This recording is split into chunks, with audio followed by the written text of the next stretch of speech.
أعوذ بالله من الشيطان الرجيم.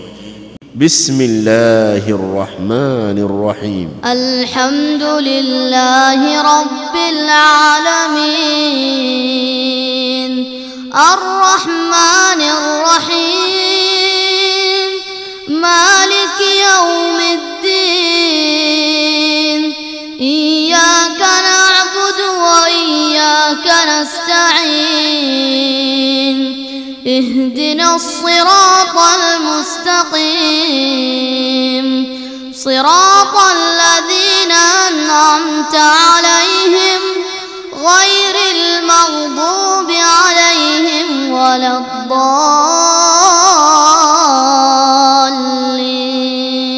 بسم الله الرحمن الرحيم.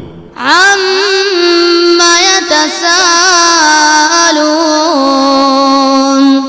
عن النبأ العظيم الذي هم فيه مختلفون كلا سيعلمون ثم كلا سيعلمون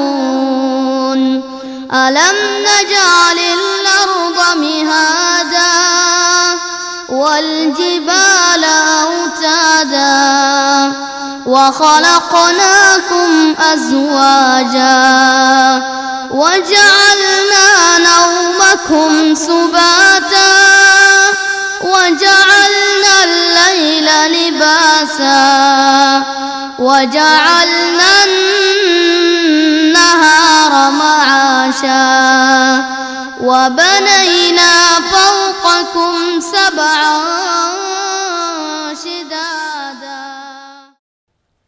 السلام عليكم ورحمة الله وبركاته. الحمد لله رب العالمين نحمده ونستعينه ونؤمن به ونتوكل عليه ونعوذ بالله من شرور أنفسنا ومن سيئات أعمالنا من يهده الله فلا مضل له ومن يضلل فلا هادي له أشهد أن لا إله إلا الله وحده لا شريك له وأشهد أن محمدا عبده ورسوله أرسله بالهدى ودين الحق ليظهره على الدين كله ولو كره المشركون. اللهم صل على محمد وعلى آل محمد كما صليت على إبراهيم وعلى آل إبراهيم إنك حميد مجيد. اللهم بارك على محمد وعلى آل محمد كما باركت على إبراهيم وعلى آل إبراهيم إنك حميد مجيد. أما بعد فإن خير الحديث كتاب الله وخير السنن سنن محمد صلى الله عليه وسلم وشر الأمور محدثاتها وكل محدثة بدعة وكل بدعة ضلالة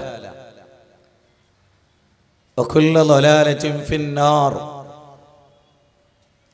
اتقوا الله عباد الله أوصيكم وإياي أولا بتقوى الله. أعوذ بالله من الشيطان الرجيم. بسم الله الرحمن الرحيم. ومن أحسن قولا ممن دعا إلى الله وعمل صالحا وقال إنني من المسلمين.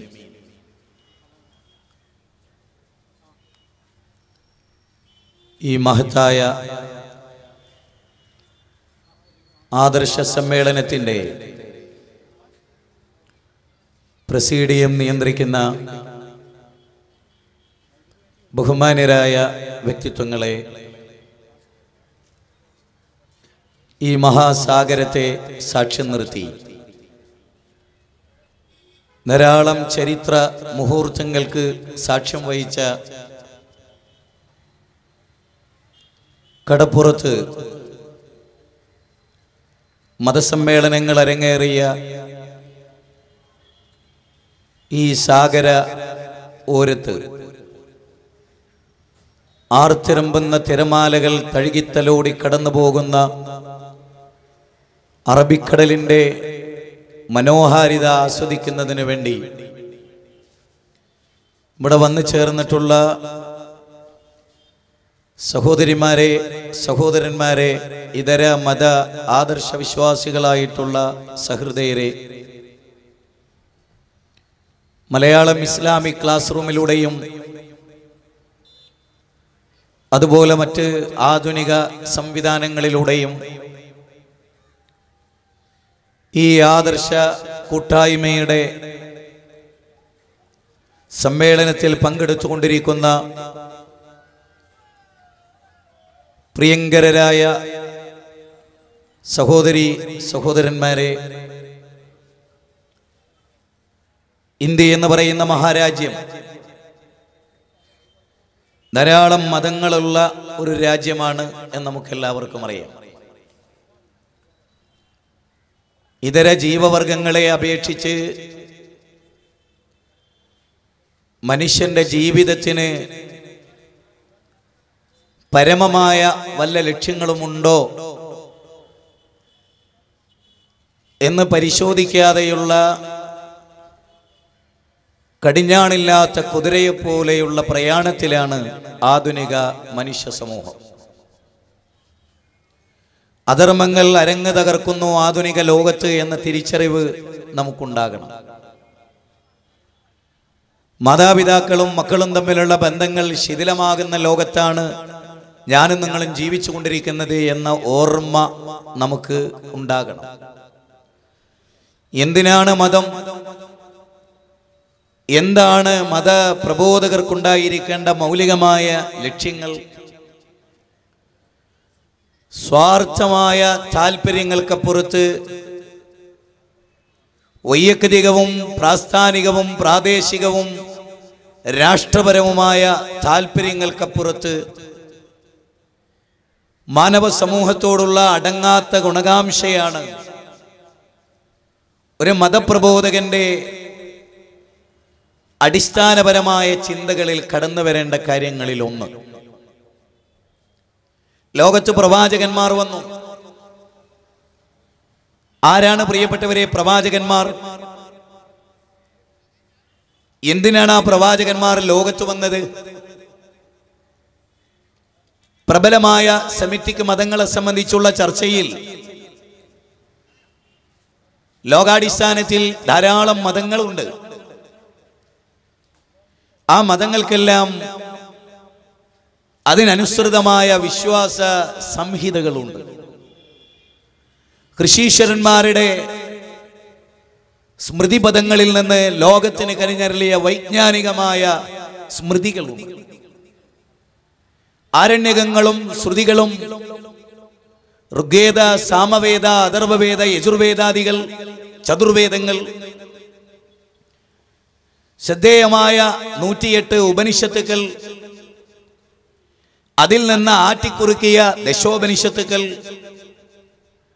Old ടെസ്റ്റമെന്റും new ടെസ്റ്റമെന്റും എന്ന് പറയുന്ന Bible സമുച്ചയങ്ങൾ, സെന്നവസും തെൽമൂദും, ഈ വേദ സംഹിതകളെയെല്ലാം പ്രൊട്ടക്ട് ചെയ്യുന്ന, മാനവ സമൂഹത്തെ ഒന്നടങ്കം ചുവന്നു നിൽക്കുന്ന ഒടുവിലത്തെ ഗ്രന്ഥമായ മുഹൈമിനായ വിശുദ്ധ ഖുർആൻ.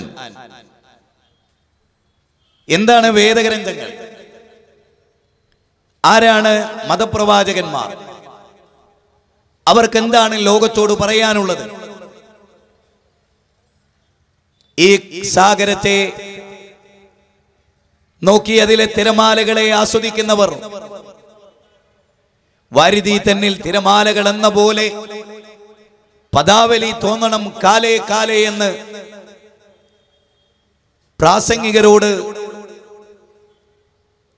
അതിന്റെ മഹത്വത്തെ സംബന്ധിച്ച്, അതിന്റെ കലയെ സംബന്ധിച്ച് വലിയ വലിയ സാഹിത്യകാരന്മാർ ഉണർത്തുന്നുണ്ട്.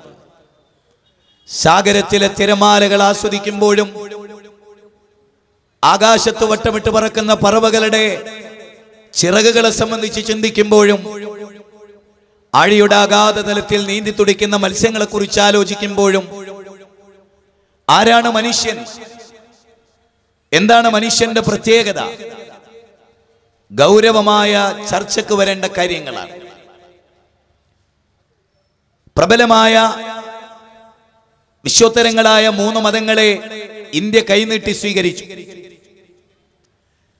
ഇസ്ലാമും ജൂതമതവും ക്രിസ്ത്യാനിറ്റിയും ലോക നിലവാരമുള്ള മതങ്ങളാണ്.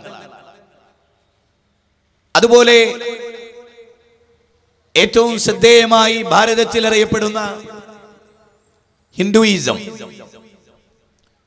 വ്യത്യസ്തങ്ങളായ കൈവഴികളായി കടന്നു വന്ന അനവധി ദർശനങ്ങൾ, ചിന്താധാരകൾ, ഇതെല്ലാം അടിസ്ഥാനപരമായി മനുഷ്യരെ ക്ഷണിക്കുന്നത് എന്തിലേക്കാണ്?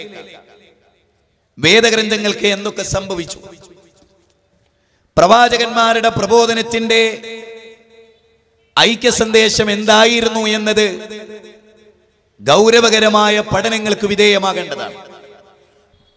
തിന്നും കുടിച്ചും ഭോഗിച്ചും രമിച്ചും ജീവിതം അവസാനിക്കുമെന്ന് വിശ്വസിക്കുന്ന മനുഷ്യരുണ്ട് ലോകത്ത്. എങ്കിലും ശരി, എന്തിനവന് പഠിക്കണം? സ്കൂളുകളും കോളേജുകളും ഡീംഡ് യൂണിവേഴ്സിറ്റികളും എന്തിനാണ്?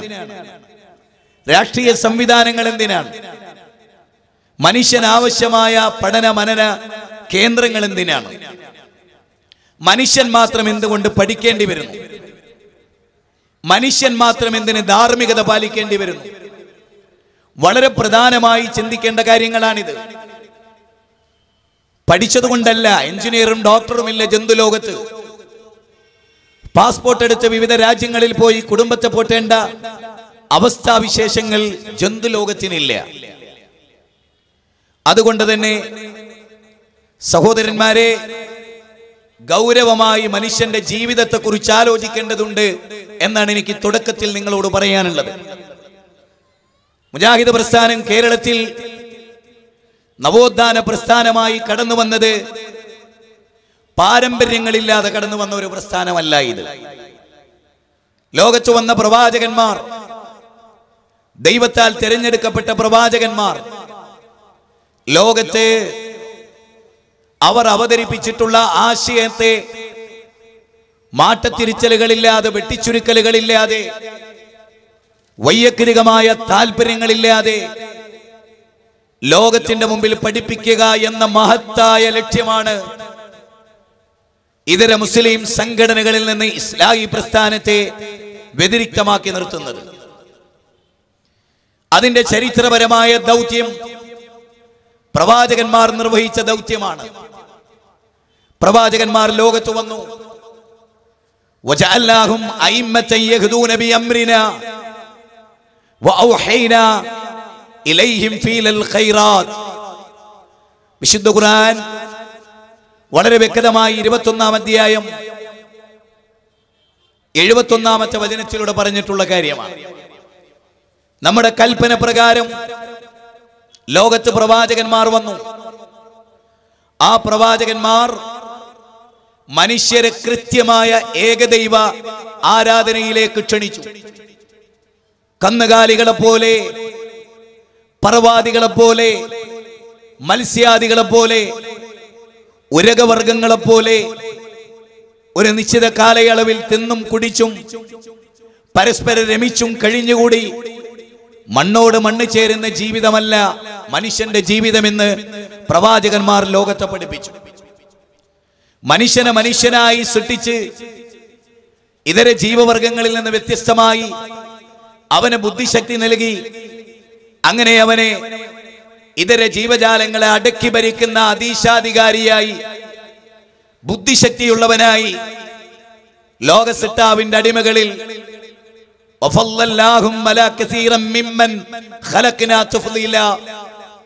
നാം സൃഷ്ടിച്ച ജീവവർഗങ്ങളിൽ മറ്റുള്ളവരെക്കാളും മറ്റു ചിലരെക്കാളും നിങ്ങൾക്ക് വൈഭവങ്ങൾ നൽകിയെന്ന് വിശുദ്ധ ഖുർആൻ മനുഷ്യരെ പഠിപ്പിച്ചു. എന്നിട്ട് മനുഷ്യന്റെ ജീവിതത്തിന്റെ ലക്ഷ്യം നിർണയിച്ചു കൊടുത്തു. ഒരു നിശ്ചിത കാലയളവിൽ നിങ്ങളുടെ ജീവിതം ഒരു പരീക്ഷണമാണ്. ആ പരീക്ഷണം അവസാനിച്ച് അതിന്റെ റിസൾട്ട് മരണത്തിന് ശേഷമുള്ള ഒരു ജീവിതത്തിലാണ്. മഹാഭാരത യുദ്ധം നടക്കുമ്പോ അർജുനൻ പറഞ്ഞു, ഞാൻ യുദ്ധം ചെയ്യില്ല. ഭീഷ്മാചാര്യർ, ദ്രോണാചാര്യർ, കവചകുണ്ടലം അനുഗ്രഹമായി ലഭിച്ച കർണൻ, എന്റെ പ്രിയങ്കരനായ അശ്വത്ഥാമാവ്, അവരെല്ലാം നിൽക്കുന്ന മറുഭാഗം വേണ്ടപ്പെട്ടവരാണ്, ഒന്നിച്ച് മുന്നോട്ട് പോയവരാണ്. അതുകൊണ്ട് എനിക്ക് അവരോട് യുദ്ധം ചെയ്യാൻ കഴിയില്ല എന്ന് ശ്രീകൃഷ്ണനോട് അർജുനൻ പറഞ്ഞപ്പോ ശ്രീകൃഷ്ണൻ പറയുന്ന വളരെ പ്രസക്തമായ ഭാഗം മഹാഭാരതത്തിലെ ഭീഷ്മപർവം മുതൽ 25-ാം അധ്യായം മുതൽ 42 വരെ നീണ്ടുകിടക്കുന്ന ഭഗവത്ഗീതയിൽ നാം വായിക്കുന്നു. 2-ാം അധ്യായം 37-ാമത്തെ സൂക്തത്തിൽ പറയുന്നത്, ഹദോവ പ്രാപ്സസി സ്വർഗം ജിദോവ ബോക്ഷസേ മഹീം തസ്മാദുത്തിഷ്ഠ കൗന്ദേയ യുദ്ധായ കൃതനിശ്ചയ. അല്ലയോ അർജുന, അല്ലയോ കുന്തിപുത്ര, നീ യുദ്ധത്തിൽ കൊല്ലപ്പെട്ടാൽ നാളെ ചണ്ടാലനായി ജനിക്കുമെന്നല്ല, ബ്രാഹ്മണനായി ജനിക്കുമെന്നല്ല. തദ്ദേഹ രമണീയാം ശരണേ ഹബ്യാശേ ഹയദേ രമണീയാം യോനി അബധ്യോരൻ ബ്രാഹ്മണയോനി വസുകരയോനി ചണ്ടാലയോനി എന്നല്ല. പന്നിയായി, നായയായി അടുത്ത ജന്മത്തിൽ നിനക്ക് ജനിക്കാം എന്നല്ല ശ്രീകൃഷ്ണൻ പറയുന്നത്. ഭഗവത്ഗീതയുടെ 2-ാം അധ്യായം 37-ാമത്തെ ശ്ലോകമാണ്. മറിച്ച് പറയുന്നത്, അദോവ പ്രാപ്സസി സ്വർഗം, ഈ യുദ്ധത്തിൽ കൊല്ലപ്പെട്ട സ്വർഗത്ത് പോകാം. എന്റെ പ്രിയപ്പെട്ട ഹൈന്ദവർ ആലോചിക്കണം, സ്വർഗത്ത് പോകാൻ നാം പറയുന്നു. കൊല്ലപ്പെട്ടാൽ സ്വർഗത്ത് പോകാം. ജിദോവാ ബോക്ഷസേ മഹീം തസ്മാ ദുത്തിഷ്ഠ കൗന്ദേയ യുദ്ധായ കൃതനിശ്ചയ. രണ്ടായാലും ഇനി ജനിച്ചാൽ ഈ നാട് അനുഭവിക്കാം, ജയിച്ചാൽ ഈ നാട് അനുഭവിക്കാം. അവ സ്വർഗമുണ്ട് എന്ന നരകമുണ്ട് എന്നും വേദം പറയുന്നു. അന്തം തമഹ പ്രവിശന്തിയേ സംപൂത്യമുപാസതേ തദോ ഭൂയ ഇവദേ യഹു സംപൂത്യാം രദഹ. ഈശാവാശോപനിഷത്തിലാണ്, 12-ാമത്തെ ശ്ലോകമാണ്. ദൈവേതരരെ ആരാധിച്ചാൽ ഘോരാന്ധകാരമായ നരകത്തിൽ പതിക്കുന്ന പറയും. ദൈവേതരരെ ആരാധിച്ചാൽ ഘോരാന്ധകാരമായ നരകത്തിൽ പതിക്കും എന്നാ പറയുന്നത്. അപ്പൊ നരകമുണ്ട്, സ്വർഗമുണ്ട് എന്ന് ഹൈന്ദവ സഹോദരങ്ങൾ റെഫർ ചെയ്യുന്ന വേദഗ്രന്ഥം ബൈബിളിലുമുണ്ട്. ഖുർആനിലാകട്ടെ അത് നിർബന്ധമായി 2000-ഓളം സൂക്തങ്ങളിൽ പറയും. മനുഷ്യന്റെ ജീവിതം ഇവിടം കൊണ്ട് അവസാനിക്കുന്നതല്ല, എല്ലാറ്റിനും ഒരു ലക്ഷ്യമുണ്ട്. ഈ പ്രസംഗത്തിന് ഒരു ലക്ഷ്യമുണ്ട്, അത് പ്രസംഗിക്കുക എന്നുള്ളതല്ല, ആളുകളെ ഉത്ബുദ്ധരാക്കുക എന്നതാണ്. ആളുകളെ ഉത്ബുദ്ധരാക്കുന്നതിനൊരു ലക്ഷ്യമുണ്ട്. അവരുടെ ജീവിതത്തിന്റെ പവിത്രമായ ഒരു തലം അവർ കടന്നു പോകുന്നതിന് വേണ്ടിയാണ്. മരണത്തിന് ശേഷമുള്ള ഒരു ജീവിതമുണ്ടെന്ന് ഓർമ്മപ്പെടുത്തുന്നതിന് വേണ്ടിയാണ്. വിദ്യ അഭ്യസിക്കുന്നത് വിദ്യാഭ്യസിക്കാനല്ല, അതിനൊരു ലക്ഷ്യമുണ്ട്. കെട്ടിടമുണ്ടാക്കുന്നത് കെട്ടിടമുണ്ടാക്കാനല്ല, അല്ല. മനുഷ്യന്റെ ജീവിതത്തിൽ നീ എന്തിനാ പഠിക്കുന്നത്? അത് ഉദ്യോഗം നേടാനാണ്. എന്തിനാ ഉദ്യോഗം? നല്ലൊരു ശമ്പളം കിട്ടാനാണ്. എന്തിനാ ശമ്പളം? നന്നായിട്ട് ജീവിക്കാനാണ്. എന്തിനാ ജീവിതം? എന്തിനാ ജീവിതം? എന്തിനാ ജീവിതം? അത് വളരെ പ്രധാനമാണ്. എന്തിനാണ് ജീവിതം എന്ന ചോദ്യം നിരപരാധികൾ ഇവിടെ സൃഷ്ടിക്കപ്പെടുന്നു, അല്ലേ? 9.5 കൊല്ലം ജയിലിൽ കിടന്നു മൈദനി. ഒരു കാലഘട്ടത്തിൽ ഇസ്ലാമിക വിരുദ്ധ തീവ്രവാദ പ്രസംഗങ്ങൾ നടത്തി ശക്തമായ അദ്ദേഹത്തെ ഇസ്ലാഹി പ്രസ്ഥാനം എതിർത്തു. അന്നും ഇന്നും ഒരേപോലെ. പക്ഷേ അദ്ദേഹത്തോട് ഈ ഭരണകൂടം ചെയ്തത് ശരിയാണോ? വിചാരണയില്ലാതെ അദ്ദേഹത്തെ പീഡിപ്പിക്കുന്നത് ശരിയാണോ? ഒരു രോഗി എന്ന നിലയ്ക്ക് അദ്ദേഹത്തോട് കാണിക്കുന്ന പല സമീപനങ്ങളും ശരിയാണോ? അപ്പൊ അനീതിയിൽ പലരും, പല ആളുകളും ബോഫോയ്സ് പ്രശ്നവുമായി ബന്ധപ്പെട്ട്, രാജീവ് ഗാന്ധിയുടെ കൊലപാതകവുമായി ബന്ധപ്പെട്ട് എല്ലാം നിങ്ങൾ ചിന്തിച്ചു നോക്കിയാൽ പലതും നമുക്ക് കാണാൻ കഴിയും. ഈ ഒടുവിൽ തൂക്കിക്കൊല്ലപ്പെട്ട അജ്മൽ കസബ് പോലും ഒരു ഇര മാത്രമാണ് എന്ന് ലോകത്തിന്റെ ചരിത്രം അറിയാവുന്ന എല്ലാവർക്കും അറിയാം. പാവപ്പെട്ട ഇരകൾ വേട്ടയാടപ്പെടുകയും കൊമ്പൻ സ്രാവുകൾ വല പൊട്ടിച്ച് പുറത്തേക്ക് ചാടുകയും ചെയ്യുന്ന രാഷ്ട്രീയ മേലാളന്മാരാൽ നയിക്കപ്പെടുന്ന അഭിനവ ലോകമാണ് ലോക രാഷ്ട്രീയ ചരിത്രം എന്നത് നമുക്കറിയാം. മതവിശ്വാസികളെ ചതിച്ചും പറ്റിച്ചും ഉണ്ടാക്കിയ മണിമേടകളിലും രാജകൊട്ടാരങ്ങളിലും പർദീസകളിലും അന്ധവിശ്വാസങ്ങൾ വിറ്റ് സുഖിക്കുന്നവരാണ് മതമേലാളന്മാരെന്ന തിരിച്ചറിവ് നമുക്കുണ്ട്. അതെ, നീതിപാലനം എന്ന പേരിൽ കൃത്യമായി ധാർമ്മിക വിപ്ലവം നടത്തുന്നതിന് വേണ്ടി രംഗപ്രവേശനം ചെയ്തിട്ടുള്ള നീതിപാലകരുടെ ഇന്നലകളുടെയും ഇന്നിന്റെയും ജീവിതവും ഈ നിലക്ക് പരിശോധിക്കപ്പെടേണ്ടത് തന്നെ. അധ്യാപക വിദ്യാർത്ഥി ബന്ധവും അതുമായി ബന്ധപ്പെട്ട ലോകത്ത് നടക്കുന്ന ചിന്മകളും അരാജകത്വങ്ങളും എല്ലാം വിലയിരുത്തുമ്പോൾ ഈ വസ്തുതകളിലേക്കെല്ലാം ഒരു വെളിച്ചം വീശൽ അനിവാര്യമാണ്. നാം എന്തിനു ജീവിക്കുന്നു എന്ന ചോദ്യം, നാം എന്തിനെ ജീവിക്കുന്നു, ഏത് മതമാണ് മനുഷ്യനെ യഥാർത്ഥത്തിൽ മോക്ഷസങ്കല്പം പഠിപ്പിച്ചിട്ടുള്ളത്, ഏത് മതമാണ്, എന്താണ് യഥാർത്ഥത്തിൽ മതം, ആരവതരിപ്പിച്ചതാണ് യഥാർത്ഥത്തിൽ ദൈവികമായ മതം, ആരാണ് ദൈവം, ഇതെല്ലാം അടിസ്ഥാനപരമായി നടക്കേണ്ട ചർച്ചകളാണ്. ഹൈന്ദവരായ ആളുകൾ ക്ഷേത്രങ്ങളിലേക്ക് പോകുന്നു, വിഗ്രഹാരാധന നടത്തുന്നു, മഹാന്മാരെ ആരാധിക്കുന്നു. മുസ്ലിങ്ങൾ പള്ളിയിൽ പോകുന്നു, ചില ആളുകൾ ദർഗകളിലേക്ക് പോകുന്നു, മരിച്ചുപോയ ആളുകളെ ആരാധിക്കുന്നു, ജീവിച്ചിരിക്കുന്ന മനുഷ്യരെ ദൈവമായി ആരാധിക്കുന്നു, മരിച്ചുപോയവരെ ആരാധിക്കുന്നു. ജീവിച്ചിരിപ്പുണ്ടോ ഇല്ലേ, അങ്ങനെ ഒരാൾ ഉണ്ടായിരുന്നോ ഇല്ലേ എന്നറിയാത്തവരെ ആരാധിക്കുന്നു. നാട്ടുകല്ലിൽ മുസ്ലിങ്ങൾ പാലക്കാട് മണ്ണാർക്കാട് നാട്ടുകല്ലിൽ വെറുമൊരു കരിങ്കല്ലിനെ ആരാധിക്കുന്നു. ഹൈന്ദവര് പോലും അങ്ങനെ ചെയ്യുന്നില്ല. ഹൈന്ദവർ കല്ലിനെ അല്ല ആരാധിക്കുന്നത്, അവർ കൊത്തിവെക്കുന്ന വിഗ്രഹത്തിന്റെ പിന്നിൽ ഒരു മഹാനുഭാവനുണ്ട്. നാട്ടുകല്ലിലെ കല്ലിന്റെ പിന്നിൽ ഒരു മഹാനില്ല. അത്ര വലിയ വൈകൃതങ്ങൾ ലോകത്ത് നടന്നുകൊണ്ടിരിക്കുന്നു എന്നത് സത്യമാണ്. സായിബാബ അദ്ദേഹത്തെ ആരാധിക്കുന്നവർക്ക് പലതുമാണ് ആവാം, ഒരു സാമൂഹിക പ്രവർത്തകനാവാം. സായിബാബ മരിച്ചിട്ടും അദ്ദേഹത്തെ ആരാധിക്കുന്ന ഭക്തർ ലോകത്ത് ജീവിച്ചിരിക്കുന്നു. ഞങ്ങളുടെ ആരാധ്യൻ മരിച്ചുപോയി, ഇനി ഞങ്ങൾ എന്താ ചെയ്യാ? ഒരിക്കലും മരിക്കാത്ത ദൈവത്തെ ലോകത്തിന്റെ മുമ്പിൽ ഇസ്ലാം പരിചയപ്പെടുത്തി. ഒരിക്കലും മരിക്കാത്ത, ക്ഷീണമില്ലാത്ത, തളർച്ചയില്ലാത്ത, കേൾവിക്കുറവില്ലാത്ത, കാഴ്ചക്കുറവില്ലാത്ത, ശക്തി ക്ഷയിക്കാത്ത ലോകത്തിന്റെ സിട്ടാവിനെ കുറിച്ചുള്ള വിശുദ്ധ ഖുർആനിന്റെ പരാമർശങ്ങൾ. വിശുദ്ധ ഖുർആൻ ലോകത്തിന്റെ മുമ്പിൽ പഠിപ്പിക്കുന്ന കൃത്യമായ ദൈവികമായ ഒരു റൂട്ടുണ്ട്. സൃഷ്ടികളിൽ ഒരാളെയും ആരാധിച്ചുകൂടാ എന്ന കണിശമായ വമാ അർസൽനാ മിർ റസൂലിൻ ഇല്ലാ നൂഹി ഇലൈഹി അന്നഹു ലാ ഇലാഹ ഇല്ലാ അന ഫഅബ്ദൂൻ. ഖുർആനിലെ 21-ാം അധ്യായം 25-ാമത്തെ വചനമാണ്. ലോകത്ത് വന്ന സകല പ്രവാചകന്മാരും മാനവ സമൂഹത്തെ പഠിപ്പിച്ചത് ഏകദൈവാരാധനയാണ്. പ്രവാചകന്മാരിലെ പ്രബോധനത്തിന്റെ ഐക്യമാണത്. പ്രവാചകന്മാരെ, ഓരോ പ്രവാചകന്മാരെയും ഓരോ സമൂഹത്തിലേക്ക് അയച്ചു, അവരുടെ ഭാഷയിൽ.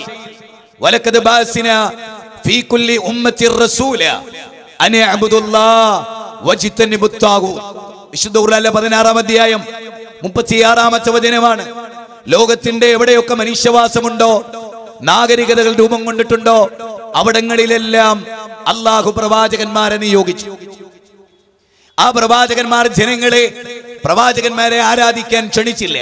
ഞങ്ങൾ മരിച്ചാൽ നിങ്ങൾ ഞങ്ങളുടെ ഖബർസ്ഥാനുകൾ കെട്ടി ഉയർത്തി അവിടെ പൂജ നടത്തി, അവിടെ വിളക്ക് കത്തിച്ച്, അവിടെ തിരി കത്തിച്ച്, അവിടെ കാണിക്ക വെച്ച് നിങ്ങൾ ഞങ്ങളെ ആരാധിച്ചോളൂ എന്നാ പ്രവാചകന്മാർ പഠിപ്പിച്ചില്ല. ഞങ്ങൾ മനുഷ്യരാണെന്നും ഞങ്ങൾ നിങ്ങളെ ദൈവത്തിലേക്ക് ക്ഷണിക്കാൻ വന്നവരാണെന്നുമാണ് ആ പ്രവാചകന്മാർ ലോകത്തോട് പറഞ്ഞിട്ടുള്ള കാര്യം.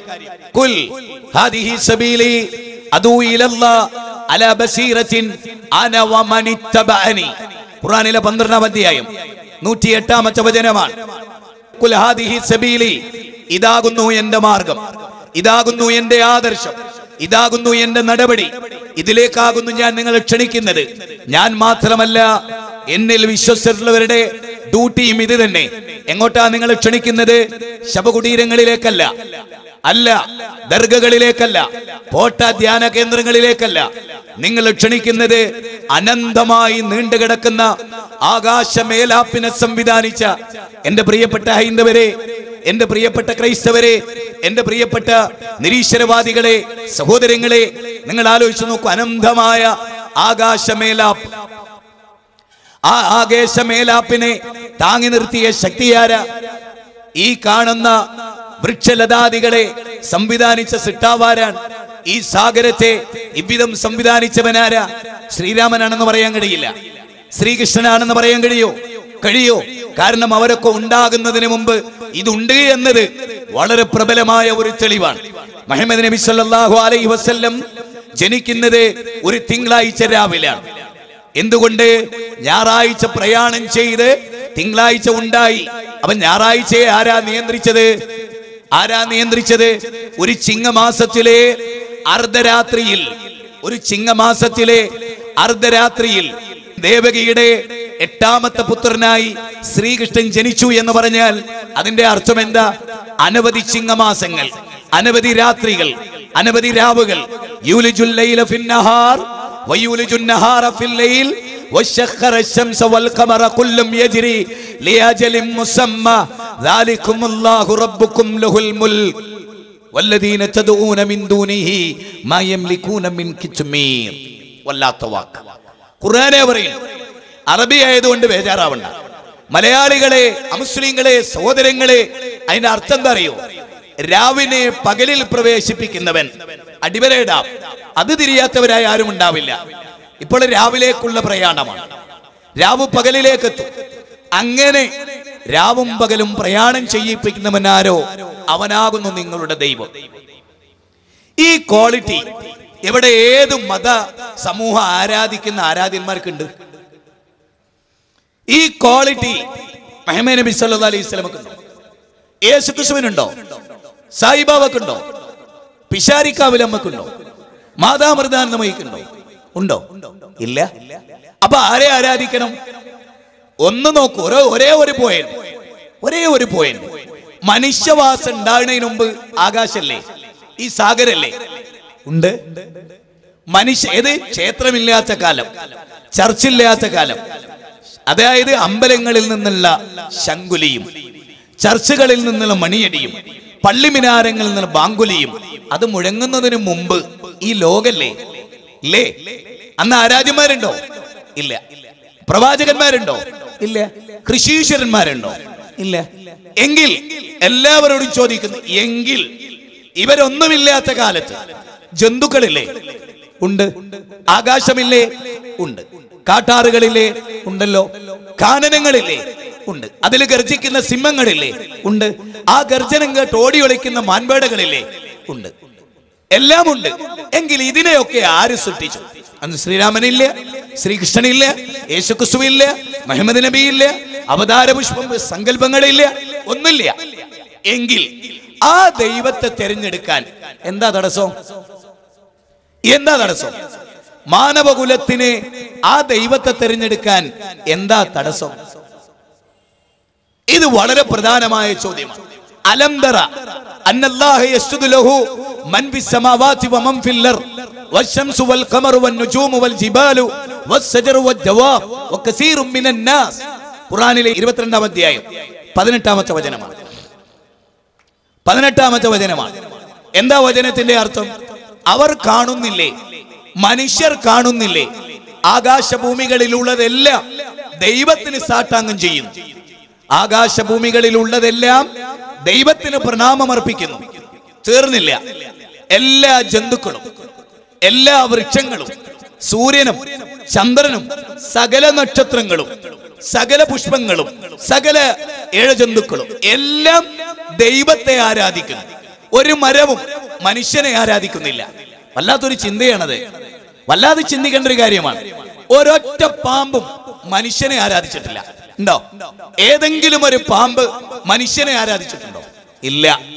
ഏതെങ്കിലും ഒരു ആൽമരം മനുഷ്യനെ ആരാധിച്ചിട്ടുണ്ടോ? മനുഷ്യനല്ലേ മഹത്വം? മനുഷ്യനല്ലേ മനുഷ്യരെ മഹത്വം? ഏതെങ്കിലും ഒരു എലി മനുഷ്യനെ ആരാധിച്ചിട്ടുണ്ടോ? മഹാബുദ്ധിജീവിയെ, എലിയെ മനുഷ്യർ ആരാധിക്കുന്നു. ഏതെങ്കിലും ഒരു പശു മനുഷ്യനെ ആരാധിച്ചിട്ടുണ്ടോ? പശുവിനെ മനുഷ്യനെ ആരാധിക്കുന്നു. ഇത് ചിന്തിക്കാനാണ് ലോകത്തോട് മതം കൃത്യമായി പറഞ്ഞത്. ഏകം സത് ബഹുധാ വിപ്രാവദന്തി. യോ ദേവാ നാം നാമധായേകേവ. ദൈവം ഏകനാണ്, പലതില്ല, ഒന്ന് ഒറ്റ ദൈവം. ഓം സദേ സമസ്തേ സർവലോകാശ്രയായ, സർവലോകങ്ങൾക്കും ആശ്രയിക്കാൻ പറ്റുന്ന ദീപീകൻ, വിരാട് പുരുഷൻ, ഹിരണ്യഗർഭൻ, ലോകത്തിന്റെ സിട്ടാവ് അല്ലാഹു. അല്ലാഹു എന്ന് പറഞ്ഞാൽ അൽ ഇലാഹ്. അറബി ബൈബിളിൽ ഇന്നും ദൈവത്തെ പരിചയപ്പെടുത്തുന്ന പദം എന്താ? അല്ലാഹു. അല്ലാഹു അല്ലാഹുല്ലദീ ഖലഖക്കും.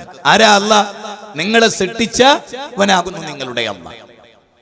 ആരാണ് നിങ്ങളെ സൃഷ്ടിച്ചവൻ? ആരെ? മനുഷ്യകുലത്തെ മുഴുവനും സൃഷ്ടിച്ചവൻ അല്ലാഹ്. ഇതിലെന്ത് വർഗീയത ഉള്ളത്? ഇതിലെന്ത് വിഭാഗീയത ഉള്ളത്? ഇതിലെന്ത് സങ്കുചമോ ഉള്ളത്? ഹൈന്ദവരെ, ക്രൈസ്തവരെ, ജൈനരെ, ബൗദ്ധരെ എല്ലാവരെയും വിളിച്ചിട്ട് ഖുർആൻ പറയും നിങ്ങളൊക്കെ ദൈവത്തിന്റെ അടിമകളാണ്. ശരി, ഈ വിശ്വാസത്തിലേക്ക് മനുഷ്യരെ നയിക്കുക, ഈ വിശ്വാസത്തിലേക്ക് മാനവതയെ നയിക്കുക, ഇതിനാണ് പ്രവാചകന്മാർ വന്നത്. കാനന്നാസു ഉമ്മത്തൻ വാഹിദ. മനുഷ്യ സമുദായം ഒരേക സമുദായമായിരുന്നു. ബാന്ധവ മാനവ സർവേ സ്വദേശാഭുവനത്രയും. ലോകമാണ് തറവാട്, വസുദൈവ കുടുംബകം. ലോകമാണ് തറവാട്, വസുദൈവ കുടുംബകം. ഇന്ന് ലോകത്തെ പഠിപ്പിക്കാൻ ഹിന്ദുവും മുസ്ലിമും ക്രിസ്ത്യാനിയും ജൈനനും ബൗദ്ധനും മതമുള്ളവനും ഇല്ലാത്തവനും ഈശ്വരവിശ്വാസിയും നിരീശ്വരവാദിയും എല്ലാം ഒരു ദൈവത്തിന്റെ അടിമകളാകുന്നു എന്ന് ലോകത്തെ പഠിപ്പിച്ചു ഖുർആൻ. 20-ലധികം തവണ ഖുർആൻ യാ യുഹന്നാസ്, മാസ് പീപ്പിൾ, ജനങ്ങളെ എന്ന് വിളിച്ചു. ജനങ്ങളെ എന്നാ വിളിച്ചത്. ബാല, സുരേന്ദ്ര, ജോസഫേ എന്നല്ല, മനുഷ്യരെ, പാശ്ചാത്യരെ, പൗരസ്ത്യരെ, കറുത്തവരെ, വെളുത്തവരെ എന്നല്ല, മനുഷ്യരെ. ഒരമ്മ വിളിക്കാൻ എന്റെ പൊന്നുമക്കളെ എന്ന് വിളിക്കുക, എന്റെ പൊന്നുമോൻ സുരേന്ദ്ര എന്ന് മാത്രം വിളിക്കുക. അതിൽ വ്യത്യാസം പോലെ എല്ലാവരും അല്ലാഹുവിന്റെ അടിമകളാണ്. ലോകത്തെല്ലാവരും ആ സിട്ടാവിന്റെ സൃഷ്ടികളാണ്. എല്ലാവരും ആ സിട്ടാവിനെ ആരാധിക്കുക എന്നുള്ളതാണ് ഇസ്ലാം മാനവരാശി മുമ്പിൽ പറഞ്ഞ ഒന്നാമത്തെ കാര്യം. അവന്റെ മുമ്പിലല്ലാതെ ആരാധന പാടില്ല. അവന്റെ മുമ്പിലല്ലാതെ ആരാധനയുടെ ഒരംശവും ആ സിട്ടാവിന്റെ മുമ്പിലല്ലാതെ ഒരു സൃഷ്ടിയുടെ മുമ്പിലും. മലക്കുകൾ അല്ലാഹുവിന്റെ സൃഷ്ടികളാണ്. ജിന്നുകൾ മനുഷ്യരുണ്ടാകുന്നതിന് 2000 വർഷങ്ങൾക്ക് മുമ്പുള്ള സൃഷ്ടികളാണ്, മനുഷ്യനെ സൃഷ്ടിക്കുന്നതിന് മുമ്പ്. അതുകൊണ്ടാണ് വിശുദ്ധ ഖുർആൻ എന്ത് പറഞ്ഞത്? വമാ ഖലഖതുൽ ജിന്ന വൽ ഇൻസ, വമാ ഖലഖതുൽ ജിന്ന വൽ ഇൻസ. ഇൻസിന് 2ാം സ്ഥാനം. ആദ്യം സൃഷ്ടിച്ചത് ജിന്നിനെയാണ്. 2000 വർഷങ്ങൾക്ക് മുമ്പ് മനുഷ്യവാസം ഉണ്ടാകുന്നതിന്റെ. അവർ അല്ലാഹുവിന്റെ സൃഷ്ടികളാണ്. അവരെ ആരാധിക്കാൻ പറ്റുന്ന ഒരു സമയവും ഇസ്ലാം ലോകത്തെ പഠിപ്പിച്ചിട്ടില്ല. ജീവിതത്തിൽ ഏതെങ്കിലും ഒരു ഘട്ടത്തിൽ ആ ജിന്നിനോട് പ്രാർത്ഥിക്കുക എന്ന ഒരു തത്വം ലോകത്തെ ഇസ്ലാം പഠിപ്പിച്ചിട്ടില്ല. ഇസ്ലാമിക പ്രമാണങ്ങളിൽ ഒരിടത്തില്ല. വളരെ ഗൗരവമായി ഇസ്ലാം ലോകത്തെ പഠിപ്പിച്ചു. അതിനെതിരെ ഇസ്ലാം ലോകത്തെ ബോധവൽക്കരിച്ചു.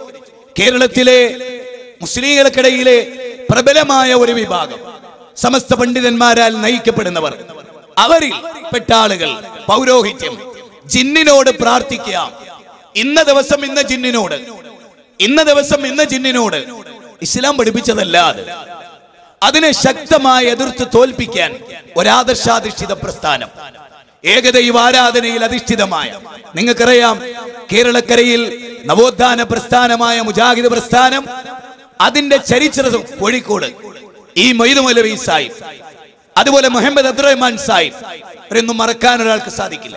വക്കം അബ്ദുൽ ഖാദർ മൗലവി, സ്വദേശാഭിമാനി രാമകൃഷ്ണപിള്ളയാക്കി മാറ്റിയ വക്കം മൗലവി, മാതൃഭൂമിയുടെ എഡിറ്റോറിയലിൽ സ്ഥാനം പിടിച്ച ഉമർ മൗലവി സാഹിബ്, ഇങ്ങനെ മഹാന്മാരെ നയിച്ച ഒരു ആദർശ പ്രസ്ഥാനം. കേരളക്കരയിൽ മുജാഹിദ് പ്രസ്ഥാനം ശക്തമായി എല്ലാ തിന്മകളെയും എതിർത്തു.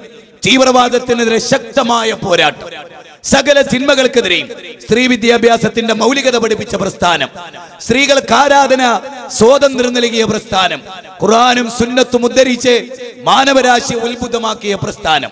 അതുകൊണ്ട് തന്നെ ഒന്നാമതായി ഇതിന്റെ അജണ്ട, ലോകരെ, മനുഷ്യരെ, നിങ്ങൾ ഏകനായ ദൈവത്തെ മാത്രം ആരാധിക്കണം, ഏകനായ ദൈവത്തെ മാത്രം ആരാധിക്കണം. ഹിരണ്യഗർഭഃ സമവർത്തദാഗ്രേ ഭൂതസ്യ ജാത പതിരേക ആസീത് സദാധാര പൃഥിവിയും ദ്യാമുദേവായ കശ്മൈ ദേവായ അവിശാവിദേമാം. ഋഗ്വേദത്തിന്റെ 10-ാം മണ്ഡലം. ആ 10-ാം മണ്ഡലത്തിൽ നമ്മളെ പഠിപ്പിച്ചിട്ടുള്ള കാര്യമാണ് ആകാശഭൂമികളെയും സർവചരാചരങ്ങളെയും എല്ലാം നിയന്ത്രിക്കുന്ന ലോകത്തിന്റെ സൃഷ്ടാവിനെയാണ് നിങ്ങൾ ആരാധിക്കേണ്ടത് എന്ന് വേദം മനുഷ്യരെ പഠിപ്പിക്കുകയാണ്. ഇങ്ങനെ വേദഗ്രന്ഥങ്ങളിൽ ഉടനീളം ഏകനായ ദൈവത്തെ ആരാധിക്കാനുള്ള ശക്തമായ ആഹ്വാനമാണ്. ബൈബിൾ നിങ്ങൾ പരിശോധിച്ചു നോക്കൂ. പുറപ്പാടിലെ 20-ാം അധ്യായം 1 മുതൽ 6 വരെയുള്ള വചനങ്ങളിൽ വളരെ കൃത്യമായി പഠിപ്പിക്കപ്പെട്ടു. ഇസ്രായേൽ ഭവനത്തിൽ നിന്നും മിസ്രയീം ദേശത്തു നിന്നും നിന്നെ കൊണ്ടുവന്നവനായ ഞാനാകുന്നു നിന്റെ കർത്താവ്. മേലെ സ്വർഗത്തിലെങ്കിലും താഴെ ഭൂമിയിലെങ്കിലും വെള്ളത്തിനടിയിലെങ്കിലും ഒന്നിന്റെയും പ്രതിമാരുത്. അവക്ക് മുമ്പിൽ നീ സാഷ്ടാംഗം പ്രണമിക്കരുത്. വളരെ വ്യക്തമായ കാര്യം. അപ്പോ വിഗ്രഹങ്ങൾ ഉണ്ടാക്കരുത് എന്ന് പഠിപ്പിച്ചു. വിഗ്രഹത്തിനു മുമ്പിൽ തലകുനിക്കരുത് എന്ന് പഠിപ്പിച്ചു. ബൈബിളിലെ യഥേഷ്ട വചനങ്ങൾ യജുർവേദത്തിലെ 32-ാം അധ്യായം 3-ാമത്തെ വചനത്തിൽ പറയുന്നത് നതസ്യ പ്രതിമ അസ്തി. ദൈവത്തിന് പ്രതിമയില്ല എന്നാണ്. നമുക്ക് വായു നൽകിയ, നമുക്ക് വെള്ളം നൽകിയ, നമുക്ക് കാണാൻ കണ്ണ് നൽകിയ, കേൾക്കാൻ കാത് നൽകിയ, ചിന്തിക്കാൻ ഹൃദയം നൽകിയ പ്രപഞ്ചത്തിന്റെ നാഥൻ അതാരാ? എല്ലാവരും വിളിക്കുന്ന ഉടയ തമ്പുരാൻ ആരാ? ആ പടച്ച തമ്പുരാനെ ആരാധിക്കുക എന്നതാണ് പ്രവാചകന്മാർ ലോകത്ത് പഠിപ്പിച്ച പ്രധാനമായ കാര്യം. ആ പ്രവാചകന്മാരിൽ പ്രതിസന്ധി ഘട്ടങ്ങൾ നേരിടുന്ന എല്ലാ ഘട്ടങ്ങളിലും പടച്ച തമ്പുരാനോടല്ലാതെ അവർ പ്രാർത്ഥിച്ചിട്ടില്ല. ഇബ്രാഹിം നബി അലൈഹിസ്സലാത്തു വസ്സലാം തീക്കുണ്ടാരത്തിലേക്ക് വലിച്ചെറിയപ്പെട്ടപ്പോ അദ്ദേഹം പ്രാർത്ഥിച്ചത് പടച്ച തമ്പുരാനോടാണ്. അതുപോലെ നൂഹ് നബി അലൈഹിസ്സലാം പ്രയാസങ്ങൾ അനുഭവിച്ചപ്പോൾ പ്രാർത്ഥിച്ചത് പടച്ച തമ്പുരാനോടാണ്. സകല പ്രവാചകന്മാരും. അതുകൊണ്ട് ഇസ്ലാം പറഞ്ഞു, നിങ്ങളുടെ മനസ്സിന്റെ തേട്ടമറിയുന്ന, നിങ്ങളുടെ ഹൃദയത്തിലെ വിചാരങ്ങൾ അറിയുന്ന, നിങ്ങളെ സൃഷ്ടിച്ച നിങ്ങളെ അറിയുന്ന, നിങ്ങളുടെ ഭാഷയെ അറിയുന്ന. നമുക്ക് ഏറ്റവും അത്ഭുതകരമായ ഒരു കാര്യം എന്താണ്? എല്ലാവരും ചിന്തിച്ചറിയാം, യേശുക്രിസ്തു മലയാളിയായിരുന്നു. യേശുക്രിസ്തു മലയാളിയായിരുന്നു. ഒരു മലയാളി കർത്താവെ കാക്കണേ എന്ന് പറഞ്ഞാൽ ദൈവത്തിലേക്ക് ഉയർത്തിയതിനു ശേഷം, ക്രിസ്ത്യാനികളുടെ വാദപ്രകാരം കുരിശിലേറ്റി ഉയർത്തെഴുന്നേറ്റതിനു ശേഷം ലോകത്തിലെ എല്ലാവരുടെ ഭാഷ അറിയുന്ന ഒരാൾ അദ്ദേഹം എങ്ങനെയാണ്? അത് വളരെ പ്രധാനമായ ഒരു കാര്യമാണ്. മനുഷ്യരെ വിളിച്ചു പ്രാർത്ഥിക്കുന്ന മുഹമ്മദ് നബി സല്ലല്ലാഹു അലൈഹി വസല്ലം മലയാളം സംസാരിച്ചിട്ടില്ല. അല്ലാഹുവിന്റെ റസൂലെ കാക്കണേ എന്ന് പറഞ്ഞാൽ അത് തിരിയുന്ന ഒരു ഭാഷക്കാരനായിരുന്നു റസൂല് എന്ന് ഇസ്ലാമിൽ ഒരു തെളിവില്ല. മാത്രമല്ല, അദ്ദേഹം ഓരോ രാജ്യങ്ങളിലേക്ക് കത്തയച്ചപ്പോൾ ദിഭാഷികളുടെ സഹായം സ്വീകരിക്കുക ചെയ്തു. അപ്പൊ അവർക്കാർക്കും ലോകത്തുള്ള എല്ലാ മനുഷ്യരുടെയും ഭാഷ അറിയുന്നവരായ ആരും ഇവിടെ ഇല്ല. ലോകത്തുള്ള എല്ലാ മനുഷ്യരുടെയും ഭാഷ അറിയുന്ന ലോകത്തിന്റെ സൃഷ്ടാവാരാ? അവനാണ്. ഇത് കണ്ടില്ലേ, ഈ സാഗരത്തെ നോക്കിയൊരു പടച്ചോനില്ല എന്ന് പറയാൻ കഴിയും. ഈ ആകാശമേലാപ്പിനെ നോക്കിയൊരു പടച്ചോനില്ല എന്ന് പറയാം. ഈ ഭൂമിയെ നിയന്ത്രിക്കുന്ന പടച്ച തമ്പുരാനെ പിന്നെ ഇല്ല എന്ന് നിഷേധിക്കാൻ എത്ര എളുപ്പമാണ് ആളുകൾക്ക്. അതുകൊണ്ട് എന്റെ പ്രിയപ്പെട്ടവരെ, വളരെ ഗൗരവമായി ഇവിടെ നടക്കുന്ന ഈ പ്രഭാഷണം, മഗ്‌രിബും അതിനുശേഷവും നടക്കുന്ന ഈ പ്രഭാഷണം, വിപുലമായ ധാരാളം കാര്യങ്ങൾ നമുക്കിവിടെ ചർച്ച ചെയ്യാനുണ്ട്. നവോത്ഥാന പ്രസ്ഥാനത്തിന്റെ ഇന്നത്തെ ചരിത്രം, ഇന്നലകളുടെ ചരിത്രം, ഇന്ന് എന്ത് സംഭവിച്ചുകൊണ്ടിരിക്കുന്നു, ആളുകൾ ഇതിനെതിരെ ശബ്ദിക്കുന്നത് എന്തുകൊണ്ട് തുടങ്ങി അനവധി കാര്യങ്ങൾ നമ്മൾ ഇൻഷാ അല്ലാഹ് മഗ്‌രിബിന് ശേഷം ചർച്ച ചെയ്യും. നിങ്ങൾ എല്ലാവരും മൗനനിസ്കാരം കഴിഞ്ഞ് ഏറ്റവും വേഗത്തിൽ നിങ്ങൾ തിരിച്ചെത്തണം എന്ന് ഓർമ്മപ്പെടുത്തിക്കൊണ്ട് അള്ളാഹു നമ്മെ അനുഗ്രഹിക്കട്ടെ എന്ന് പ്രാർത്ഥിച്ചുകൊണ്ട് ഞാൻ എൻ്റെ വാക്കുകൾ താൽക്കാലികമായി അവസാനിപ്പിക്കുന്നു. അസ്സലാമു അലൈക്കും വറഹ്മത്തുള്ളാഹി വബറകാതുഹു. അൽഹംദുലില്ലാഹി റബ്ബിൽ ആലമീൻ വസ്സലാത്തു വസ്സലാമു അലാ റസൂലിഹിൽ അമീൻ വഅലാ ആലിഹി വസഹ്ബിഹി അജ്മഈൻ. അമ്മാ ബഅദ്. إن أريد إلا الإصلاح ما استطعت وما توفيقي إلا بالله عليه توكلت وإليه أنيب. رب اشرح لي صدري ويسر لي أمري واحلل عقدة من لساني يفقهوا قولي. ആദരണീയരായ സഹോദരങ്ങളെ, സഹപ്രവർത്തകരെ, സഹോദരിമാരെ, ഈ സമ്മേളനം വിവിധങ്ങളായ അതോടൊപ്പം കൃത്യമായ ചില ലക്ഷ്യങ്ങളോടെ സംഘടിപ്പിക്കപ്പെട്ടിട്ടുള്ളതാണ്. ലോകത്ത് പ്രവാചകന്മാർ പഠിപ്പിച്ച ഒരാദർശത്തെ സംബന്ധിച്ചാണ് ഞാൻ അസ്തമന ശോഭ പ്രത്യക്ഷപ്പെടുന്നതിൻ്റെ മുമ്പായി, മഗ്‌രിബിന്റെ മുമ്പായി സൂചിപ്പിച്ചത് ആ കാര്യമാണ്. അതുകൊണ്ട് തന്നെ ഇസ്ലാമിൻ്റെ മറ്റെല്ലാറ്റിൽ നിന്നും വ്യത്യസ്തമായ വ്യതിരിക്തമായ ഒരു ആദർശം അത് ഇസ്ലാമാണ്. ആ ഇസ്ലാമിൻ്റെ ഏകദൈവാരാധനയാണ് എന്നെല്ലാവർക്കും അറിയാവുന്ന കാര്യമാണ്. ലോകത്ത് ഇസ്ലാം എക്കാലഘട്ടത്തിലും സംശയദൃഷ്ടിയോടുകൂടി നോക്കിക്കണ്ടിട്ടുണ്ട്. ഇസ്ലാമാണ് മാനവ വിമോചനത്തിന്റെ മതം എന്ന നിലയിൽ തന്നെ ഇസ്ലാമിന്റെ ശത്രുക്കൾ എക്കാലഘട്ടത്തിലും ഇസ്ലാമിനെതിരെ തെറ്റിദ്ധാരണകൾ ഉണ്ടാക്കിയിട്ടുണ്ട് എന്ന് നിങ്ങൾക്കൊക്കെ അറിയാം. പ്രവാചകന്മാർക്ക് നേരെ പ്രവാചക ആദർശത്തിന്റെ വിരോധികൾ എക്കാലഘട്ടത്തിലും പറഞ്ഞിരുന്നത് സമൂഹത്തിൽ ഭിന്നതയുണ്ടാക്കുന്ന ആളുകളാണ്. ഫറഖ്ത ജമാഅതന, നമ്മുടെ ജമാഅത്തിൽ ഭിന്നപ്പുണ്ടാക്കി. കേട്ടാ തോന്നുന്നത് അവരെല്ലാ നല്ലതിലും ഐക്യത്തിലായിരുന്നു എന്നാണ്. അവരത് പറയുമ്പോൾ അവരുദ്ദേശിച്ച ഐക്യം എന്തായിരുന്നു? ദൈവത്തെ നിന്ദിക്കുന്നതിലും നന്ദികേട് കാണിക്കുന്നതിലും ഒരു ഐക്യത്തിലായിരുന്നു. ദൈവേതരരെ ആരാധിക്കുന്നതിൽ അവർ ഐക്യത്തിലായിരുന്നു. അന്ധവിശ്വാസങ്ങളിൽ അവർ ഐക്യത്തിലായിരുന്നു. അധർമ്മത്തിൽ അവർ ഐക്യത്തിലായിരുന്നു. സ്ത്രീ സ്വാതന്ത്ര്യത്തിനെതിരെയുള്ള കടന്നാക്രമണങ്ങളിൽ അവർ ഐക്യത്തിലായിരുന്നു. ആ ഐക്യമാണ് അവരുദ്ദേശിച്ച ഐക്യം. പ്രവാചകന്മാർ വന്ന് അവരുടെ തിന്മകൾക്കെതിരെ ശബ്ദിക്കുമ്പോൾ സ്വാഭാവികമാണ് ആളുകൾ തിരിച്ചു ചിന്തിക്കുക എന്നത്. കാരണം അത്ര സ്വാധീനമുണ്ട് പടച്ചതമ്പുരാന്റെ മതത്തിന്. ആധുനികമായ വളരെ ശ്രദ്ധേയമായ വലിയൊരു കമ്മ്യൂണിസ്റ്റ് പണ്ഡിതനും ദാർശനികനുമായ ലോകരാജ്യങ്ങളുടെ ചരിത്രമറിയാവുന്ന വളരെ പ്രഗത്ഭനായ ഒരു വ്യക്തിത്വത്തെ സംബന്ധിച്ചുള്ള PGയുടെ ജീവിതത്തെ സംബന്ധിച്ചുള്ള മാതൃഭൂമിയിലെ ലേഖനത്തിൽ ഒരു ചോദ്യമുണ്ട്.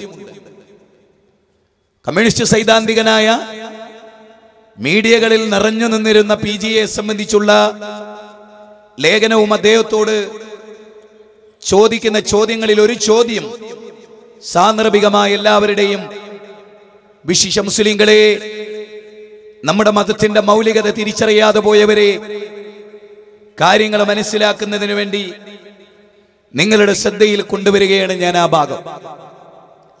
PGയുടെ പിക്ചർ കൊടുത്തുകൊണ്ട് അദ്ദേഹത്തിന്റെ ജീവിതത്തിലേക്കുള്ള ചോദ്യങ്ങളും അദ്ദേഹം മരിക്കുന്നതിന് മുമ്പായി നടന്നിട്ടുള്ള ഇന്റർവ്യൂവുമായി ബന്ധപ്പെട്ട് കൊടുത്തിട്ടുള്ള ലേഖനത്തിൽ ഒരു ഭാഗം ഇങ്ങനെയാണ്: PGക്ക് ഇഷ്ടപ്പെട്ട മതം ഏതാണെന്ന് വ്യക്തമാക്കാമോ? ജീവിതത്തിൽ ഒരു മതം തിരഞ്ഞെടുക്കേണ്ടി വന്നാൽ ഏതായിരിക്കും അങ്ങ് തിരഞ്ഞെടുക്കുക? PG ആരാ എന്നറിയാവുന്നവരോട് ഈ രണ്ട് ചോദ്യങ്ങൾക്ക് പ്രസക്തിയുണ്ടോ എന്നൊരു പക്ഷേ നിങ്ങൾക്ക് തോന്നും. പക്ഷേ അദ്ദേഹം പറഞ്ഞ മറുപടി രോമാഞ്ചജനകമാണ്. ഒരു മതത്തിന്റെ ആവശ്യവും ജീവിതത്തിൽ ഉണ്ടായിട്ടില്ല. പലതും വെച്ച് നോക്കുമ്പോൾ ഏറ്റവും നല്ല മതം ഇസ്ലാം മതമാണെന്ന് പലപ്പോഴും തോന്നിയിട്ടുണ്ട്. എല്ലാവരും ആലോചിക്കണം. ചമ്മത്തെല്ലുന്നവരോട്, വയക്കടിക്കുന്നവരോട്, മാനവ വിമോചനത്തിന്റെ മതത്തെ അവതരിപ്പിക്കേണ്ട സന്ദർഭങ്ങളിൽ പോലും അത് മറന്നുപോയവരോട്, മുജാഹിദ് പ്രസ്ഥാനത്തിന്റെ അനവധി സമ്മേളനങ്ങൾക്ക് സാക്ഷ്യം വഹിച്ചിട്ടുണ്ട് കേരളത്തിന്റെ മണ്ണ്. ഗ്രാമങ്ങളിലും പട്ടണങ്ങളിലും നഗരങ്ങളിലും ജാതി മതഭേദമന്യേ മനുഷ്യരുടെ മനസ്സിന്റെ അഗാധതകളിൽ കുടികൊള്ളുന്ന തിന്മകളെ ചിന്തോദ്ദീപകമായ പരാമർശങ്ങളെ കൊണ്ട് തട്ടി ഉണർത്തിയ ഐതിഹാസികമായ സാൽവേഷനുകൾ, മഹാസമ്മേളനങ്ങൾ, ക്യാമ്പയിനുകൾ കേരളക്കരയിൽ മുജാഹിദുകൾ അറിയാത്ത ആരെങ്കിലും ഉണ്ടോ? പോലീസ് ഡിപ്പാർട്ട്മെന്റിന് മുജാഹിദുകളെ കുറിച്ചുള്ള അഭിപ്രായം എന്താണ്? ഒരൊറ്റ തീവ്രവാദിയും മുജാഹിദ് പ്രസ്ഥാനത്തിൽ ജയിലിൽ കിടന്നിട്ടില്ല. ഭീകരവാദത്തിന്റെയോ രാജ്യദ്രോഹത്തിന്റെയോ പേരിൽ ഒരു മുജാഹിദിനും കേരള നേതൃത്വത്തിൽ മുജാഹിദീൻ എന്ന ബഹുജന പ്രസ്ഥാനത്തിന്റെ രൂപീകരണത്തിന് ശേഷം രാജ്യത്തിന് സ്വസ്ഥത കൊടുക്കാത്ത അസ്വാസ്ഥ്യമുണ്ടാക്കിയതിന്റെ പേരിൽ ജയിലിൽ കിടക്കേണ്ടി വന്നിട്ടില്ല. ഇവിടെ PGയുടെ മറുപടി വളരെ വ്യക്തമാണ്. പലതും വെച്ച് നോക്കുമ്പോൾ ഏറ്റവും നല്ല മതം ഇസ്ലാം മതമാണെന്ന് പലപ്പോഴും തോന്നിയിട്ടുണ്ട്. പുണ്യഗ്രന്ഥങ്ങളിലേക്ക് വെച്ച് ഏറ്റവും നല്ലത് ഖുർആനാണെന്ന് എന്റെ അഭിപ്രായം. നിങ്ങൾ ആലോചിച്ചു നോക്കൂ, ഗ്രന്ഥങ്ങളിൽ ഏറ്റവും പുണ്യദായകമായത്, മാനവ വിമോചനത്തിനുതകുന്നത് അത് വിശുദ്ധ ഖുർആനാണെന്ന് കമ്മ്യൂണിസ്റ്റ് സൈദ്ധാന്തികൻ പറയുകയാണ്. പണ്ഡിറ്റ് ജവഹർലാൽ നെഹ്റുവിന്റെ glimpses of world history, what happened in history എന്ന ഗ്രന്ഥം ഗോർഡൻ ചൈൽഡിന്റെ, ആർ സീതത്തിന്റെ പ്രാചീന ഇന്ത്യ, മഹാത്മാഗാന്ധിയുടെ സത്യാന്വേഷണ പരീക്ഷണങ്ങൾ, മൈക്കൽ ചാർട്ടിന്റെ the 100 by Michael Hart, the most complete historical personality, ചരിത്രനില ജീവിക്കുന്ന ഏകാചാര്യൻ മഹാമതി ഇരിക്കാത ഏതസ്മിന്നന്തരേ മ്ലേച്ഛാചാര്യന സമുന്നിത മഹാമതി ഇരിക്കാതെ ശിഷ്യശക സമുന്നിതം എന്ന് ഭവിഷ്യത് പുരാണത്തിൽ വിശദീകരിച്ച പ്രവാചകൻ. എനിക്ക് എന്റെ ഈ നാട്ടിലെ ജനങ്ങളോട് വളരെ പ്രധാനമായി ഈ നവോത്ഥാന പ്രസ്ഥാനത്തിന് പല കാലഘട്ടങ്ങളിലും പരീക്ഷണങ്ങൾ നേരിട്ടിട്ടുണ്ട്. ആ പരീക്ഷണവുമായി ബന്ധപ്പെട്ട ഒരു വിഷയവും ചർച്ചയുമാണ് തുടർന്ന് ഇവിടെ വരിക. പലർക്കും മനസ്സിലാകും, പലർക്കും അവ്യക്തതകൾ ഉണ്ടാവും. പക്ഷെ നിങ്ങളൊരു കാര്യം മനസ്സിലാക്കണം, കേരളക്കരയിലെ മുജാഹിദ് പ്രസ്ഥാനം സമ്മേളനങ്ങൾ നടത്തുന്നത് പന്തലിന്റെ വലുപ്പം കാണിക്കാനല്ല, ആളുകളുടെ എണ്ണം കാണിക്കാനല്ല. ആയിരുന്നുവെങ്കിൽ ഒരു പ്രകടനം നടത്തുമായിരുന്നു മുജാഹിദ് പ്രസ്ഥാനം. നിങ്ങളുടെ പ്രകടനം എപ്പോഴാണ് എന്ന് ട്രാഫിക് ഉദ്യോഗസ്ഥന്മാർ പലതവണ നമ്മളോട് ചോദിച്ചിട്ടുണ്ട്. പക്ഷേ നിങ്ങൾ അറിയുക, മരണത്തിന് ശേഷമുള്ള ഒരു ജീവിതമുണ്ട്. ഈ കളിയല്ല യഥാർത്ഥത്തിൽ. എല്ലാവരും പടച്ചതമ്പുരാന്റെ മുമ്പിലെത്തും. ഓരോ ഹിന്ദുവിന്റെ വീട്ടിലും പടച്ചവന്റെ മലക്കുകൾ കടന്നു വരും. അവന്റെ ആത്മാവിനെ പിടിച്ചുകൊണ്ടുപോകും. ശിവസേനയുടെ നേതാവായ ബാൽ താക്കറെ ഇന്നെവിടെ? ഭസ്മമായി കത്തിച്ചാമ്പലായി ഈ അന്തരീക്ഷത്തിന്റെ ഭാഗമായി മരിച്ചുപോയ മഹാന്മാരായ പലരും ഈ ലോകത്ത് മണ്ണിന്റെ ഭാഗമായി ഞാനും നിങ്ങളുമൊക്കെ മരിച്ചു പോകും. സമർത്ഥനായ സീസറും പ്രസിദ്ധനായ ഹോമറും സമർത്ഥമറ്റ സോളമൻ തുടങ്ങിയുള്ള വിജ്ഞരും അമർന്നു പോയി കാലചക്ര വിഭ്രമത്തിലെങ്കിൽ നമുക്ക് പിന്നെ എന്ത് ശങ്ക എന്ന് കവയിത്രി പറഞ്ഞ വാക്കുകൾ. പൊട്ടാ നീ മുൻതുള്ളി പിഞ്ചോരക്കട്ട, പിന്നെ നീ കാഷ്ടം ചുമന്നൊരു കൊട്ട, പെട്ടാലോ ചത്തിച്ചക മല്ല പൊട്ട, പറവിന്നൂടെ ലിംബോമാനം പൊട്ട. നീ ആരായിരുന്നു? തെറിച്ചു വീഴുന്ന ഒരു ഇന്ദ്രിയ തുള്ളിയായിരുന്നു നീ. തെറിച്ചു വീഴുന്ന ഒരു ഇന്ദ്രിയ തുള്ളി. ആ ഇന്ദ്രിയ തുള്ളി സുമ്മ ഖലഖനൽ നുത്ഫത അലഖ ഫഖലഖനൽ അലഖത മുളഅ ഫഖലഖനൽ മുളഅത ഇലാമ ഫകസൗനൽ ഇലാമ ലഹ്മ സുമ്മ അൻശഅനാഹു ഖൽഖൻ നാഹറ ഫതബാറകല്ലാഹു അഹ്സനുൽ ഖാലിഖീൻ. 23-ാം അധ്യായം 12 മുതൽ 16 വരെയുള്ള വചനം. ഇന്ദ്രിയ തുള്ളിയെ പിന്നെ മാംസപിണ്ഡമാക്കി, മാംസത്തെ അസ്ഥിക്കൂടം കൊണ്ട് അനാവരണം ചെയ്തു. ആ അസ്ഥിയെ മാംസം കൊണ്ട് വീണ്ടും പൊതിഞ്ഞു. ഉന്നതനായ ഒരു സൃഷ്ടിയായി ഭൂമി ലോകത്തേക്ക് വന്നു. വല്ലാഹു അഖ്റജകും മിൻ ബുതൂനി ഉമ്മഹാതികും ലാ തഅലമൂന ശൈആ വജഅല ലക്കുമുസ് സമഅ വൽ അബ്സാറ വൽ അഫ്ഇദത ഖലീലൻ മാ തഷ്കുറൂൻ. ഉമ്മയുടെ ഗർഭപാത്രത്തിൽ നിന്ന് ഒന്നും അറിയാത്തവരായി നിങ്ങൾ ഇവിടെ വന്നു. ചിരിച്ചുകൊണ്ടാണ് ഈ ഭൂമുഖത്തേക്ക് നിങ്ങൾ വരുന്നത്, അല്ല നിങ്ങൾ കരഞ്ഞുകൊണ്ടാണ്. നിങ്ങൾക്ക് ചിരിച്ചുകൊണ്ട് മരിച്ചു പോകാൻ കഴിയണം. നിങ്ങൾ കരഞ്ഞുകൊണ്ട് ഇവിടെ വന്നു. നിങ്ങൾക്ക് ദൈവസന്നിധിയിൽ പാതയമുണ്ടാകണം. ധാർമ്മികമായിരിക്കണം മനുഷ്യന്റെ ജീവിതം. നീതിയിൽ അധിഷ്ഠിതമായിരിക്കണം മനുഷ്യന്റെ ജീവിതം. അൽഹാഖുമുത് തഖാസുർ ഹത്താ സുർതുമുൽ മകാബിർ. പരസ്പരം പെരുമ കാണിക്കൽ നിങ്ങളെ അശ്രദ്ധരാക്കി. ലോകത്ത് മത്സരമാണ്. അവനേക്കാൾ മുന്തിയ ഡ്രസ് ഉണ്ടാവണം, അവനേക്കാൾ മുന്തിയ വീടുണ്ടാകണം, അവനേക്കാൾ മുന്തിയ വാഹനമുണ്ടാകണം, അവനേക്കാൾ വലിയ സൗഭാഗ്യങ്ങൾ ഉണ്ടാകണം. ഈ ചെറുക്കിനിടയിലാണ് ലിയോപോൾഡ് വൈസ് എന്ന പ്രസിദ്ധനായ അഡ്വക്കറ്റും പത്രപ്രവർത്തകനും വിശുദ്ധ ഖുർആനിന്റെ വചനങ്ങൾ കാണുന്നത്. അൽഹാഖുമുത് തഖാസുർ ഹത്താ സുർതുമുൽ മകാബിർ. ഈ വചനമാണ് ലിയോപോൾഡ് വൈസ് എന്ന Muhammad Asad road to Mecca അതിന്റെ കർത്താവിനെ ഇസ്ലാമിലേക്ക് എത്തിച്ചത്. ഇസ്ലാം മാനവതയുടെ മതമാണ്. എന്റെ പ്രിയപ്പെട്ട എല്ലാ ജാതി മത സമൂഹങ്ങളോട്, നിങ്ങളുടെ നാഥൻ ഏതൊരു നാഥന്റെ വായുവാണോ നിങ്ങൾ ശ്വസിച്ചത്, ഏതൊരു നാഥന്റെ വെള്ളമാണോ നിങ്ങൾ കുടിക്കുന്നത്, ഏതൊരു നാഥനാണോ നിങ്ങൾക്ക് കണ്ണു നൽകിയത്,